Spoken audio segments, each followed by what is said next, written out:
امیروں کے لیے اور زیادہ فیسیں دینے والوں کے لیے، اور ان کے سٹینڈرڈ ہیں، ڈبل سٹینڈرڈ ہیں ہر جگہ ہی. اور اس طرح ہمارے ملک کی تعلیم کا جو معیار جانا جاتا ہے عالمی لیول پر، ان پر یقین نہیں کیا جا سکتا. آپ ڈگری لائیں پاکستان سے تو یہاں دوبارہ آ کر آپ کو ایگزام دینا پڑے گا، پھر آپ کی ڈگری کو ایکسیپٹ کیا جاتا ہے. پاکستان میں تعلیم کو بالکل ترجیح نہیں دی گئی. یہ بڑی دکھ کی بات ہے. امریکہ یا یورپ ہو، وہاں سے اگر کوئی ڈاکٹر کی بھی ڈگری لے کے آتا ہے، کوئی وکالت کی بھی لے کے آتا ہے، تو یہ اعتماد نہیں کرتے، کہتے ہیں کہ وہاں جعلی ڈگریاں مل جاتی ہیں. آپ نے تعلیم کے اوپر تو بہت اچھی طرح ڈال دیا دور، لیکن صحت کے معاملے میں ہمارا معیار زندگی کا معیار صحت وہ نہیں ہے. ہمارے معاشرے میں پھرتے لوگوں کو دیکھتے ہیں کہ ہر کوئی بیمار ہے، جعلی دوائیاں ہیں، جعلی ڈاکٹر ہیں، اور تھڑے پہ بیٹھ کے انجیکشن وغیرہ لگا دیتے ہیں. اس کے اوپر روشنی ڈالیے معیار صحت پہ.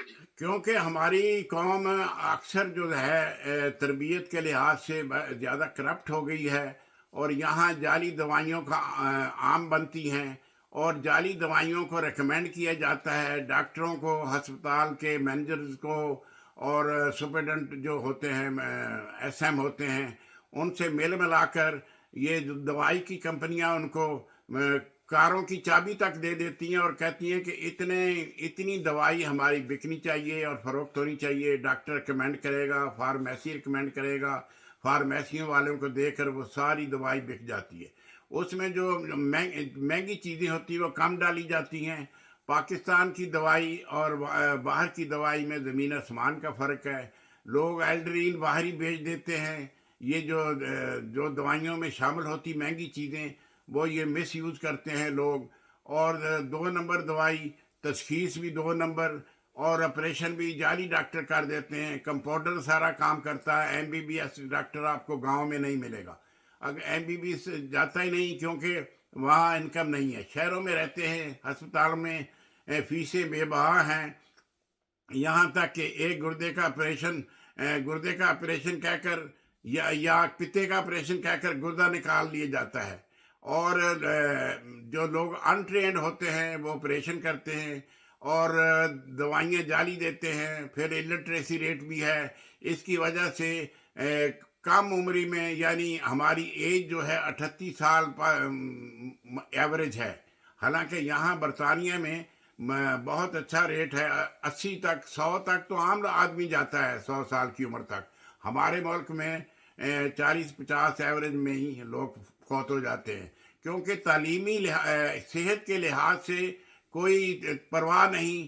گورنمنٹ کو نہ ان سے کوئی پوچھنے والا ہے، نہ کوئی احتساب کرتا ہے، نہ کوئی جواب دہ ہے.